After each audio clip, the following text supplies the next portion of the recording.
దేవుని కలిగి ఉన్నటువంటి మనకు ఏంటంటే మన మనసు ఒక యుద్ధ భూమిలో ఉందని మీరు మర్చిపోవద్దు. ఆమె ఈ యుద్ధ భూమిలో నేను ఉన్నాను అని విశ్వాసులు గ్రహించలేకంట వాళ్ళు అపవాదికి చోటిచ్చేసి వాళ్ళ జీవితాలు నాశనం అవుతున్నాయి.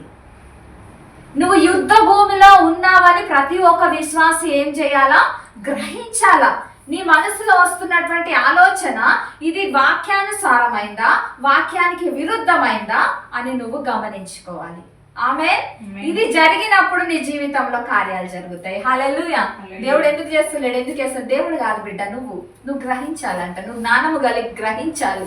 అయితే చాలా మంది విశ్వాసులు ఈ గ్రహింపు లేక నేను ఒక యుద్ధ భూమిలో ఉన్నానని గ్రహించుకోక ఇష్టానుసారంగా బతుకుతున్నారు, ఇష్టానుసారంగా మాట్లాడుతున్నారు. కోపం రాగానే కోపం చూపిస్తున్నారు, ద్వేషం రాగానే ద్వేషం చూపిస్తున్నారు. అదే నువ్వు యుద్ధ భూమిలో ఉన్నావని ఎరిగితే నీ కోపం వస్తుందా? నేను ఒక యుద్ధ భూమిలో ఉన్నాను, యేసయ్య బిడ్డని, ఇది దేవుని చిత్తం కాదు, దేవుని వాక్యం ఇలా సెలవిస్తుంది, శత్రువులను ప్రేమించమన్నది కదా, నేను ప్రేమిస్తాను, నేను వారిని ఏమనను అని చెప్పేసి నువ్వు అనుకుంటావు. అవునా కదా? కదా నిజంగా. అయితే నువ్వు ఒక యుద్ధ భూమిలో ఉన్నావని మర్చిపోవద్దు. నీకు ప్రతి పోరాటం ఎలానో తెలుసా? నీ నోటి నుంచి వస్తున్న ప్రతి మాట నీకు ఒక పోరాటమే. నువ్వు జ్ఞాపకం ఉంచుకోవాలి. ప్రతిదానికి లెక్క అప్పచెప్పాలి. నువ్వు చేస్తున్న ప్రతి పని నీకు ఒక పోరాటమే.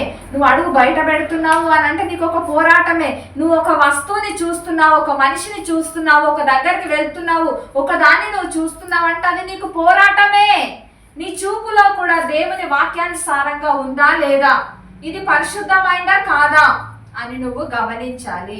నేను ఒక యుద్ధ భూమిలో ఉన్నాను అనే సంగతి నువ్వు మర్చిపోతే దేవుని చిత్తాన్ని నువ్వు నెరవేర్చలేవు, శరీరానుసారంగా నువ్వు నెరవేరుస్తావు. అయితే